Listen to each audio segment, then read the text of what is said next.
What is going down, everybody? Welcome back to a very special episode of Commander History. I've got my good friend Kelly here from Face to Face Games. We're going to give you the history of the Canadian Magic scene. So, Kelly, why don't you introduce yourself? We'll get to know you a little bit, then we'll get into a little bit of podcasting business, and then we'll get into a little bit of history. Ryan, thanks so much for having me on. It's just been like a secret sort of dream of mine to join you on one of these shows at some point. So thanks for bringing me on. I'm Kelly. I'm from Face to Face Games. We are Canada's largest Magic the Gathering retailer. And we host the Face to Face Games tour, which is responsible for, the big important, official Magic tournaments like the regional championship. But we also bring, a lot of casual fun to those shows. And I also work with game stores all across Canada to bring more competitive Magic to their shops through the regional championship program. I don't know if anybody saw that. The dog's the best. We're getting the dog wrangled out of the studio, like literally carrying out fireman style. Great. That's great. Sorry. So that's a bit about who I am and what I do. Very cool. And how long about, like, you've been with Face to Face and the Canadian tour for how many years now? Because I've known you for probably 3 or 4 years, 5 years maybe. So I've been with Face to Face Games since 2014. I got the Toronto store opened up in 2014 when I teamed up with the boys, and have been sort of running Magic tournaments with Face to Face Games actually even longer than we've had the store, and I've been an official partner because I used to be a judge, and I used to work as sort of the head judge on some of the Toronto-based events back as early as 2012, actually. Man, yeah. You even know how to play Magic? Relax here. Yeah, judging Magic and playing Magic, not necessarily the same. Yeah. I know how to criticize other people's ability to play Magic. Yeah, telling them that they're doing it wrong. Exactly. Yes, probably carries over into your managerial style. Yeah, a little bit. Okay, well, if that sounds cool, stick around. We got a little bit of podcasting business we got to get to. We got to thank the patrons on patreon.com/CCO Podcast. This is for them. They asked for Commander History. They like the deeper dives into usually old sets, old products, pre-cons, that kind of stuff with Uncle Mac. But Uncle Mac tied up at the moment. We got Uncle Kelly. We got to make do. Second big thanks goes to partner of one of the partnering retail stores with the Canadian Tour, FusionGamingOnline.com. We like them, based out of Winnipeg, where you're currently snowed in or snowed out of. I'm not sure. I just made it out. We're here in Saskatoon recording, and if my flight had left Winnipeg maybe 2 hours later, I wouldn't have got here at all. It's crazy. Huge blizzard. Yeah. True Canadian winter experience. Yeah, and it kept some of the judges out of the Saskatoon event, right? Or no, some of the retail staff. So we're going to have to scrape the bottom of the barrel with the Saskatoon retail staff. It should be fun. It's always an adventure. Yeah. Oh, yeah. We'll snag Brando and we'll put him behind the... It's fun you actually mentioned Fusion because they're my local game store. And me and my daughter head down there every weekend. I'm not on the road with the Face to Face tour. Her and I usually head down. We do Pokemon Club on Sunday afternoons. No way. Yeah, we go jam a couple of games. She's only 6 years old, so she's like half the age of most of the other kids there. And no big deal, but she holds her own. Oh, and... So you would recommend Fusion, is what you're saying? I would, in fact. Do you ever go into Fusion and just like grab somebody by the shirt and say, CCO holiday promo code, give me a discount? You know what? I'm gonna start. Okay, Uncle Brando said that does work. Yeah, but maybe only if you're him. Maybe you, because they probably know you. Who's your bread friend? Because your daughter, you're probably going to send her this or tell her, hey, this is what Dad went and did. And bread friend is coming along for the journey. This is bread friend. Yeah. My bread friend's name is Freddie Breddy. Bread friend is something that friends of mine cooked up, and it sort of became an in-joke, a bit of a meme, and turned into an actual plushie, as all good memes do. Yeah, of course. But Bread Friend joined my sort of road trip kit just in January. This is Bread Friend's third road show. Yeah. Because my daughter misses me when I'm gone, so we both got one, and then her and I got a little Discord chat going. So we'll take pictures of what Bread Friend's up to and what man. antics, and share them back and forth just to sort of help with the homesickness and all that. Because I'm on the road a lot these days, and it's tough being away from the kids. Man. I remember. Okay, well, maybe that's a little bit of a segue into the Canadian tour. But before we get to it, though, beating up scrubs at the LGS, going on Discord, you're texting her pictures, man. They grow up too fast. I don't need to tell you that. You got like 100 kids. Okay, so Canadian tour. We're in Saskatoon now. It's the middle of January. This is a stepping stone for competitive Magic players in Canada to get to the next level and then the next level and eventually like the World Championship, let's say, right? So can you give us a little bit of a kind of an overview of what the structure is, and then we can talk about how that came into being? Yeah. So the Face-to-Face Tour is, I call it Canada's Roadshow. Yep. And the events themselves will sort of roll in, set up at, the conference center or a hotel banquet hall, convention center, something like that. And it really is a space where all Magic players can come and celebrate Magic and have some fun. Even dirty scrub commander players like CCO Nation. Absolutely. Yeah. Absolutely. Or even people who are like, I just like drafting or playing sealed deck. There's always something for you on the tour. There's always a couple of sealed events. Yep. And there's always drafts. We do every time we get 8 players, we just, boom, rock on another draft. Yep. And so that's honestly what makes up the majority of the Magic happening on the tour is people just jamming Commander and games for fun. Man. It's great. And but there is this other element of the tour, which is the competitive scene. Mm-hmm.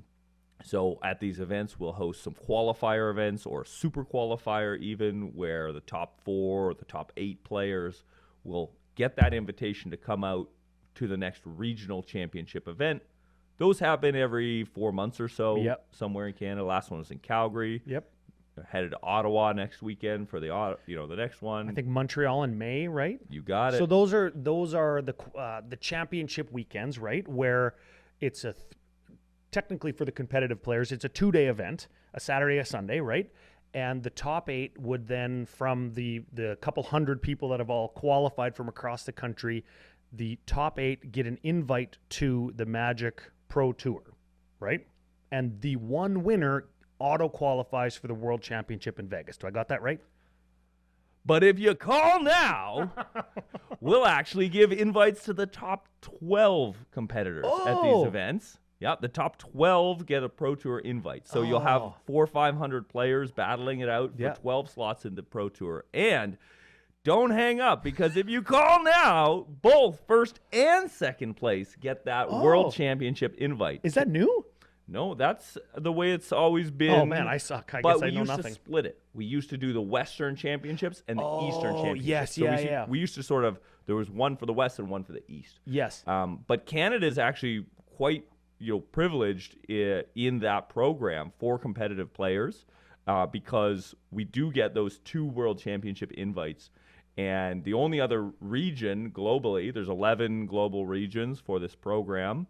The only other region that gets 2 is the States. No way. But it makes sense, because when you look at the demographics, Canada has the highest per capita density of Magic the Gathering players anywhere in the world. No way. Okay, that is a great Commander history Magic the Gathering like factoid. Mm-hmm. Per population. Exactly. We've got the most people that play Magic. That's no way. That was true at one point in time, and I'm going to keep saying it as though it were still true, even though I haven't double-checked it. Okay.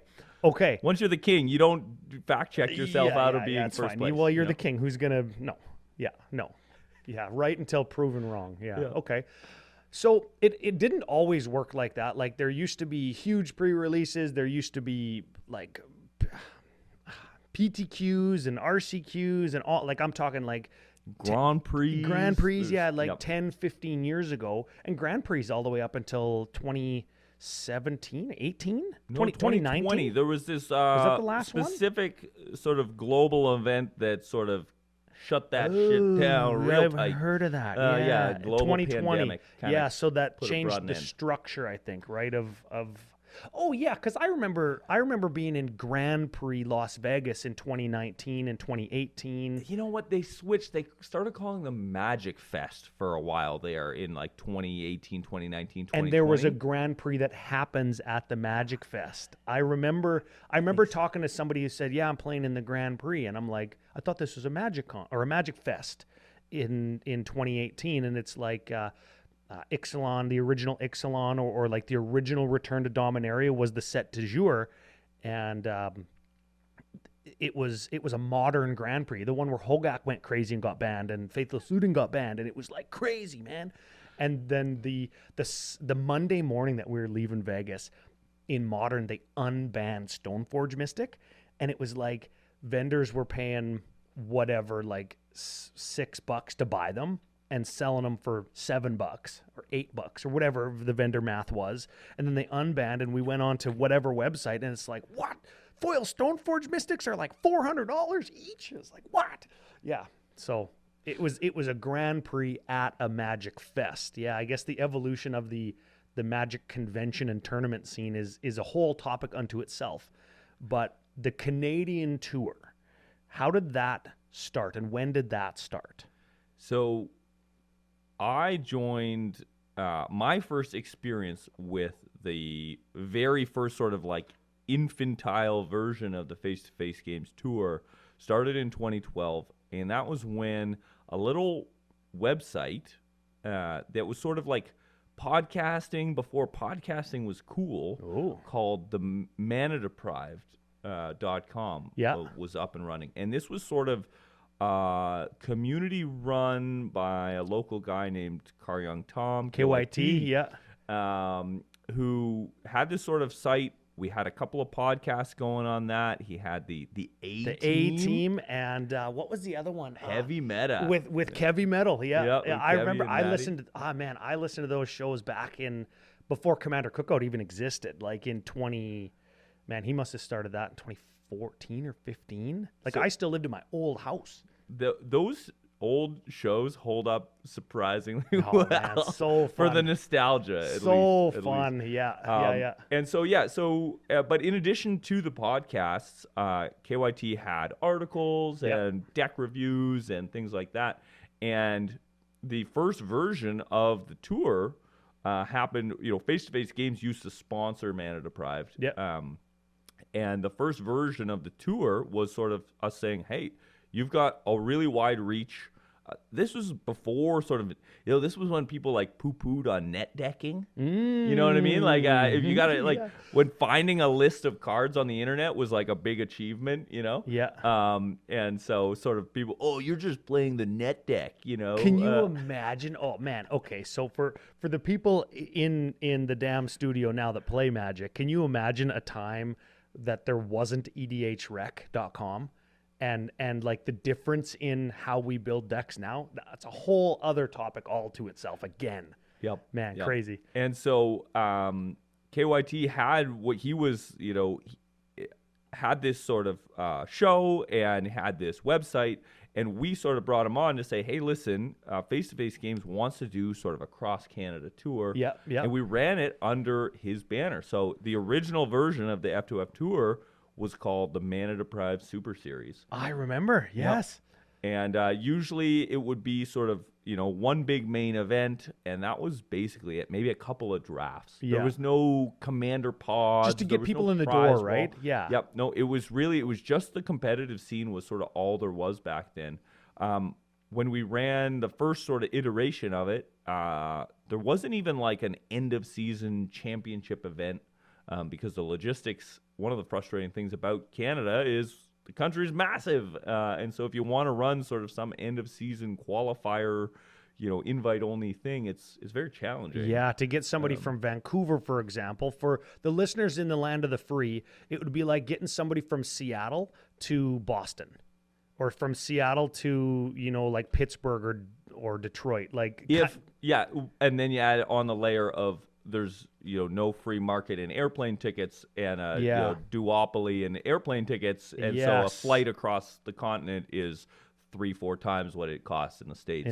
And I've said 100 times on Commander Cookout, like, man, the flying in Canada is a racket. They will fleece you and take all of your money. There is It's the biggest challenge I think that the tour is faced with, like probably in the original few years, right? Or few months or first tour. So there's actually a thing that Canadians will do, and this is going to sound crazy to our Americans, but they'll drive from Toronto 2 hours down to Buffalo, Yeah. hide their car in a bush, get on an airplane, fly from Buffalo to Seattle, Yeah. and then hitchhike from Seattle up to Vancouver, which Take is another a 4 train hours. or a bus or Train, something. Yeah, Yeah. whatever. Yeah.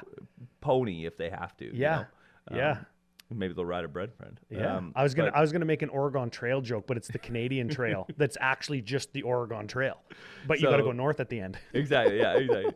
So that's an example of how sort of crazy flights and traveling in Canada, and the early versions of the tour and even the current version of the tour, most of the stops aren't really trying to. Our target audience has never been. We don't expect anyone to visit all the stops on the tour. Yeah. Trust me, there are some degens out there who have earned their stripes and have showed up in cities that they Have no business. no business in. No And way. props to them, rock and roll. Well, you know what? Like even covering the events from a commander perspective and being there doing like all the fun stuff that we do with the members of CCO Nation that show up across the country, man. Like, yeah, there's guys I know from Saskatoon and Regina that go, man, like, oh yeah, I'm going to the Toronto one, and then I'm doing the thing in Winnipeg, and then I got Saskatoon and Regina this year, Calgary, Edmonton, Red Deer, I'm doing all three, and then I'm going to Vancouver too. And I'm like, what? Like, aren't you qualified like for a weekend already? He's like, and my friend's like, yeah, I qualified 2 times. That's why I'm going to Toronto and Calgary. I'm like, what? Yep. I'm like, what are you doing? He's like, I want to win money. I want to go to the Pro Tour. I want to go to Las Vegas. I want to do all the stuff. I want to be the guy. And the thing that's even more astounding to me is there are people putting in that level of dedication just to play Commander. What? Yeah. Besides me? Besides you. Yeah, there's actually Besides Brad? there's more than a handful of people that I actually don't. I've realized there's this funny thing because I sort of like teleport to different cities around the country. Yeah. And then Magic players, as far as I'm concerned, teleport to different cities around the country. And there's plenty of people. I couldn't actually tell you what city they're from because I see them in so many different cities around the country. Oh, man. It's pretty hilarious. Oh, man. Great. Okay. So Infantile Tour was the Mana Deprived Tour.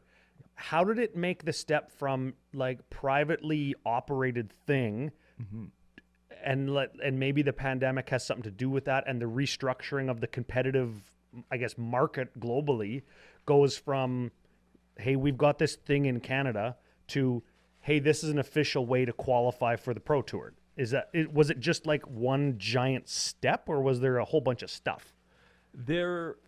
Anytime you're sort of showing up and doing the work, like the Face-to-Face Tour has been doing for more than a decade now, it gets noticed.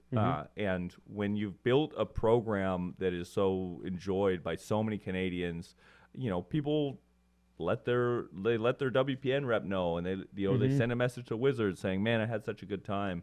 And because we were sort of the leaders in our respective regions, in addition to the entire tour, Face-to-Face Games has a retail store in Toronto and a retail store in Montreal.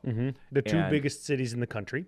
Yeah, I mean, almost half of Canadians live sort of in and around those two cities. Yeah. And so we've sort of grown up serving, in addition to our own tour program, we were always plugged into whatever the flavor of the month was for the different sort of competitive program Wizards was running, whether that was the World Magic Cup, whether that was Grand Prix.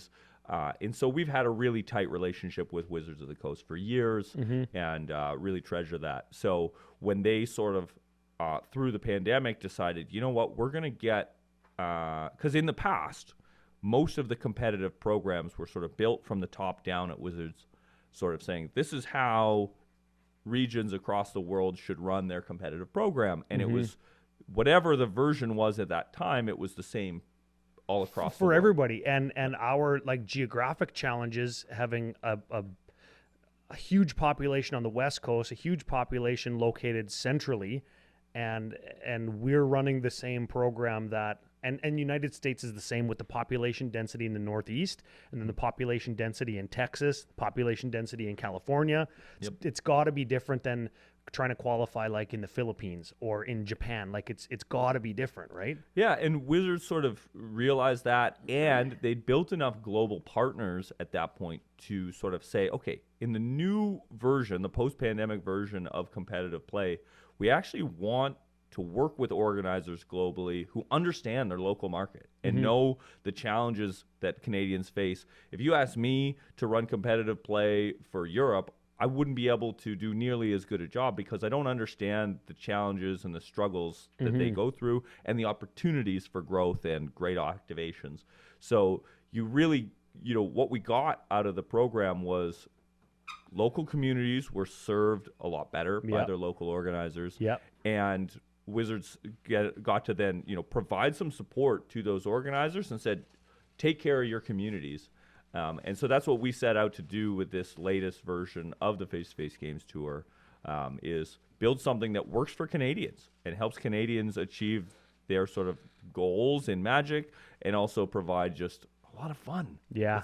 That's my main thing is about the fun. So yeah, man, we have so much fun, and Brando can attest to, like, we got the thumbs up.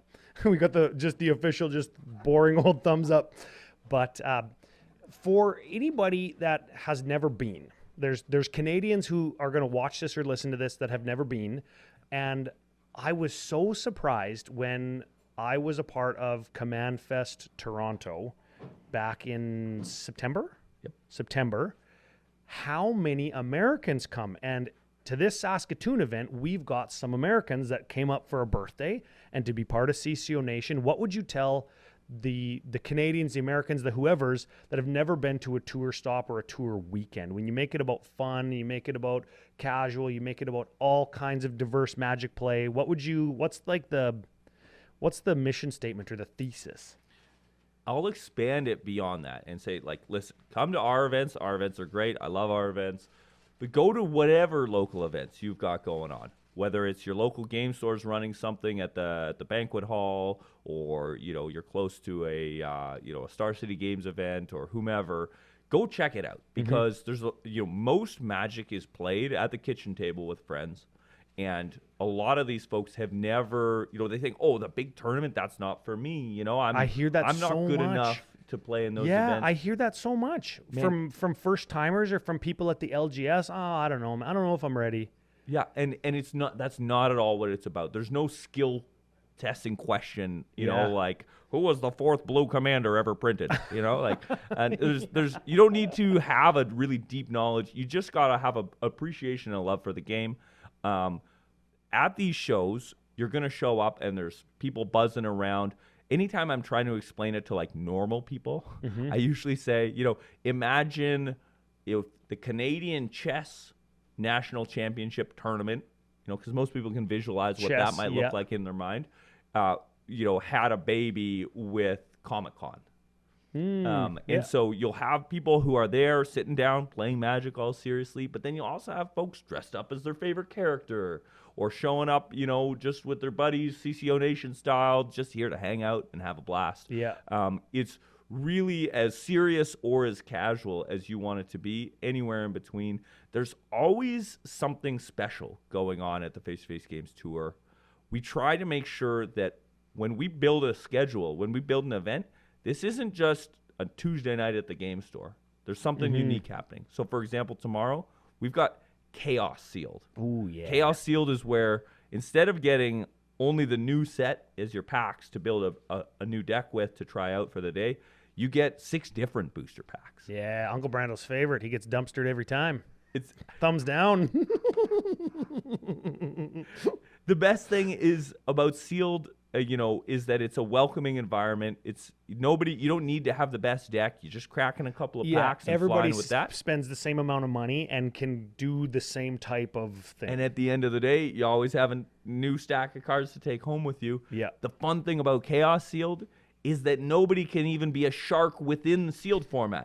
There's people, I played 75 drafts on Arena. I know the best picks of all, Yeah. Well, when it's Chaos Sealed, man, you ain't never played with Amonkhet and Yeah, foundations whatever, and whatever all yeah, mixed yeah. in together. Like nobody's got practice for this. It's just have fun, cracking some packs, and build a little deck. Yeah. So that's our sort of guiding principle for the tour at large is let's do something special. Let's make some moments and make some memories. The number of Magic players that I know that have bumped into each other for the first time at one of these shows, met new people. I mean, I met you at a Magic tournament, you know what I mean? And are now, best men at each other's weddings, our That's what happened godfathers with to each Brando and I, right? yeah. There's all kinds of stories like this of people meet, shuffling up these darn cards we love, and real friendships and real relationships form because of that. I've got one. Okay, I always say two things. Okay. Brando and I met sitting on the floor of our local game store. And he snubbed me, by the way. He snubbed me. That was the first thing. The second thing, in Calgary, the last tour championship weekend, this is a cool story. There's these two dudes that came over to our booth and said, hey, what's Commander Cookout? Can I play Plinko? Do you guys got prizes? And I said, yeah, come sit down and play. And this guy, he's like, hey, check out my Instagram stuff. I make all this funky 3D printed dice and dice rolling stuff. And I'm like, cool, man, this is actually really cool. I'm going to give some of these to my son. I say, where are you guys from? Never met the guy before ever in my life. He goes, Saskatoon. And I'm like, what? And he's like, yeah, we just play at my buddy's house. And I'm like, do you ever go to like the stores? You ever go to the stores that we, and he's like, no, I pick up my cards there and then I just play at home. And I'm like, what? And I said, have you ever heard of Commander Cookout? He goes, no. Nope. Why would he? Why would he have? Yeah. So it was super funny and humbling for me and just like the fun, organic, natural, because he ended up being a cool dude. Yeah. Of course, he's playing the Commander Cookout booth. He's a cool dude, right?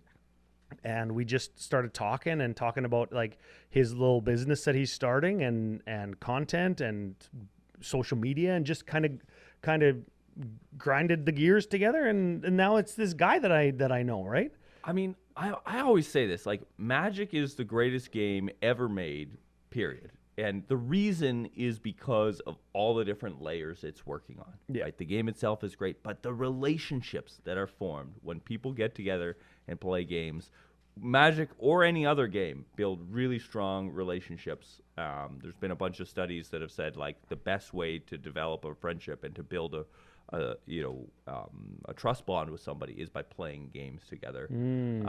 It forces the brain to think a little bit differently. It forces the brain to follow a set of rules and structure, and we all agree that these are the rules of the game. Yeah. And doing that just between humans builds a relationship. Second best is cooking. Yeah. Cooking. I was going to stop on the game thing, and Magic is so complex and nuanced and deep and rich because you do all that and you build that great relationship, and then you just backstab the guy, just double cross him, hey, just freaking attack him and kill him. And even when that happens, so they like the studies that I was reading say that even when that happens, even when you like lie and cheat and steal in the game, it still strengthens the bond between the people playing the game. Because it's still within the structure of the game. Right. If you actually stab somebody in the back, A, we need to go to the hospital, but B, that actually breaks trust. They don't want to be your friend anymore. Right, exactly. Whereas if you do that in the construct of a game, it helps the relationship. Oh, no way. Yeah. Very cool. Okay, I want to help one more relationship before we get out of here. The relationship that the face-to-face tour has with all of its retail partners, and any special shout-outs you want. Like Fusion Gaming, we got to thank them again because they are the official business daddies of Commander Cookout. But there's other retail partners and some other people that you maybe want to give a shout-out to. Who do you want to shout out?